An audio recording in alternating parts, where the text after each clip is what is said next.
नमस्कार। सबसे बड़ा सवाल देख रहे हैं आप, मैं हूं आपके साथ अंशिका।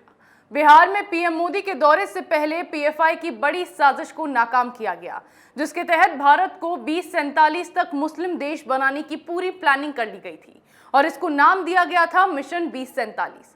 इस साजिश के खुलासे के बाद से ही जांच एजेंसियों की ताबड़तोड़ छापेमारी जारी है। कल हमने इस प्रोग्राम में इस मामले में कई जानकारी आपको दी थी, जिसके बाद फिर से पीर बहोर में एटीएस की 8 सदस्यीय टीम ने पीएफआई के ठिकानों पर छापेमारी की। हैरानी की बात तो यह है कि छापेमारी में गुजरात दंगा मामले में सबूतों के साथ छेड़छाड़ करने वाली तीस्ता सीतलवाड़ के पोस्टर बरामद हुए हैं। मामले के तार पाकिस्तान से भी जोड़े जा रहे हैं। साथ ही गजवाए हिंद के एक सक्रिय सदस्य को भी गिरफ्तार किया गया है। इसके अलावा पुलिस ने इस मामले में कई बड़े खुलासे किए हैं। ऐसे में सबसे बड़ा सवाल यह है कि देश को इस्लामिक राष्ट्र बनाने की प्लानिंग करने वाले इस जिहादी संगठन का आका आखिर है कौन? इसी विषय पर चर्चा के लिए मेरे साथ स्टूडियो में मौजूद हैं कैपिटल टीवी के editor in chief doctor Manish Kumar. Doctor साहब, बहुत बहुत स्वागत है। धन्यवाद। डॉक्टर साहब, पीएफआई के ठिकानों पर फिर से एटीएस की टीम ने छापेमारी की, क्या कुछ वहां से बरामद हुआ, क्या कुछ खुलासे हुए हैं? देखिए, जो एटीएस और एनआईए की जो कार्रवाई चल रही है, आपने एक शब्द का इस्तेमाल किया, गजवाए हिंद। गजवाए हिंद के लोगों को पकड़ा जा रहा है। तो ये गजवाए हिंद है क्या? ये एक व्हाट्सएप ग्रुप है, जिस व्हाट्सएप ग्रुप पे ये चर्चाएं चल रही हैं 2023 में डायरेक्ट जिहाद शुरू कर देंगे हिंदुस्तान में। इंडिया से खिलाफत मूवमेंट स्टार्ट होगा। खिलाफत का मतलब अपोज करना नहीं, कैलिफेट, मुस्लिम उम्मा। जिस तरीके से अल बगदादी ने खुद को खलीफा घोषित किया था, तो ये पुराना इस्लामिक साम्राज्य, उसकी शुरुआत हिंदुस्तान से करेंगे। और इस व्हाट्सएप ग्रुप में एक से एक चैट है कि कैसे गजवाए हिंद के बारे में मैं बताऊंगा आपको। लेकिन इस व्हाट्सएप ग्रुप के अंदर पाकिस्तानी भी हैं, बांग्लादेशी भी हैं। विदेश से पैसा इस संगठन को, पीएफआई को आ रहा है। कैसे आ रहा है, किसके जरिए आ रहा है, ये कुछ दिनों की जांच में पता चलेगा। लेकिन एनआईए और एटीएस ने ये कंफर्म कर दिया है कि इस मॉड्यूल का पाकिस्तानी कनेक्शन है। अदरवाइज आपके व्हाट्सएप ग्रुप में पाकिस्तानी और बांग्लादेशी नेशनल्स कहां से आएंगे? जी डॉक्टर साहब, बार बार ये बात कही जा रही है कि पीएफआई को विदेशी फंडिंग होती है, तो क्या ये माना जाए कि पाकिस्तान के तर्ज पर पीएफआई भारत देश में इतनी बड़ी साजिश को अंजाम देने की प्लानिंग कर रहा था? देखिए, पीएफआई हिंदुस्तान की इंटरनल सिक्योरिटी का सबसे बड़ा थ्रेट है। क्यों? इसमें गद्दारों की फौज बना रखी है। अभी 1 महीने पहले 33 ठिकानों के ऊपर छापेमारी की गई। जो वहां से कागजात मिले, किसने छापेमारी की थी? ईडी ने। ईडी वहीं आती है जहां विदेश से पैसा, उससे लेन देन का मसला होता है। तो हवाला से पैसा आता है, एनजीओ के नाम पे पैसा आता है, इंडिविजुअल्स को भी पैसे आते हैं। कई तरीकों से पैसा यहां भेजा जाता है। अब आपको मैं एक इंटरेस्टिंग बात बताता हूं कि फंडिंग किस तरीके से की जाती है। ईडी ने 33 जगह पे छापेमारी की, तो वहां मालूम चला कि ये पीएफआई के लोग चीन से मास्क मंगवा रहे हैं। हिंदुस्तान पूरी दुनिया को मास्क एक्सपोर्ट कर रहा था और ये चीन से मंगवाया जा रहा है। चीन से माल आ रहा है और पैसे की लेन देन किधर से हो रही है? पैसे की लेन देन किधर से हो रही है? West Asia, Dubai, Karachi, Saudi Arab. मतलब ये कि चाइनीज मनी फ्लो कर रहा है। चीन इस्लाम के लिए पैसा देगा या हिंदुस्तान को तबाह और बर्बाद करने के लिए, चाहे वो कोई भी खड़ा हो जाए। हिंदुस्तान के अंदर तबाही और बर्बादी और हिंदुस्तान को एक बिल्कुल ही डिस्टर्ब, जहां गृह युद्ध जैसा माहौल बना हुआ हो, वैसा मुल्क साबित करना चाहता है चीन।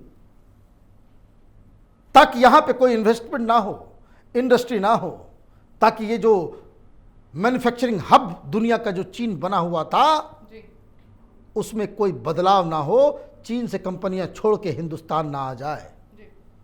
ये बड़ा खेल है। नोकिया के मैन्युफैक्चरिंग प्लांट पे कर्नाटक के अंदर ये वामपंथी, ये टुकड़े टुकड़े गैंग, ये सीपीएम के, एसएफआई के गुंडों ने तोड़फोड़ की। क्यों किया? वो चाइना से आया होगा आदेश। भाई डर के मारे भाग जाएंगे लोग और क्या करेंगे? अफगानिस्तान में कोई थोड़ी ही लगाएगा।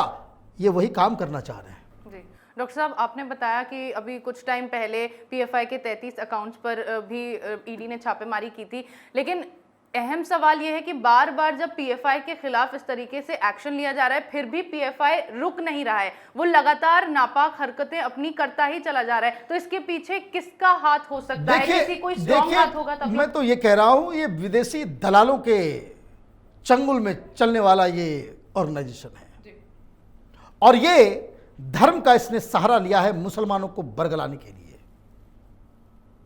अभी जो छापेमारी हुई कल शाम में, किसके पोस्टर्स निकल रहे हैं?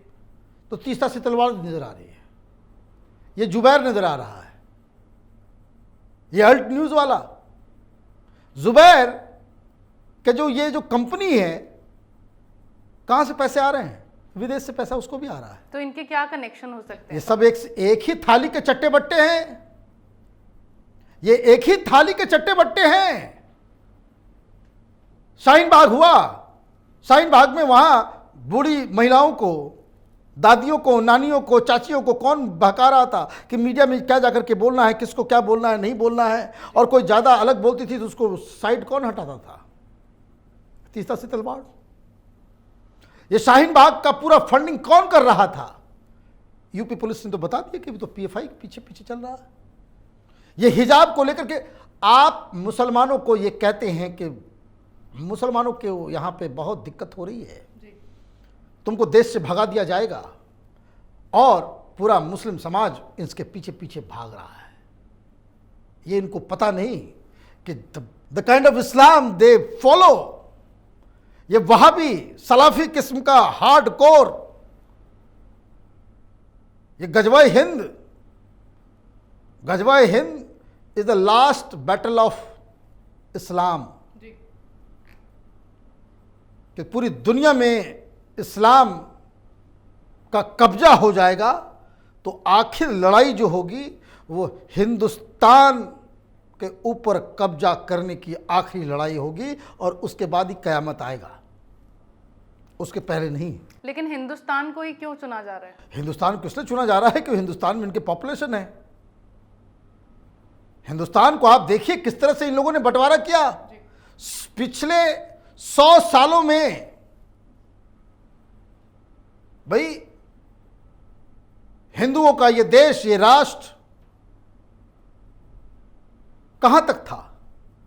हिंदू कुश पर्वत, अफगानिस्तान, पाकिस्तान, बांग्लादेश,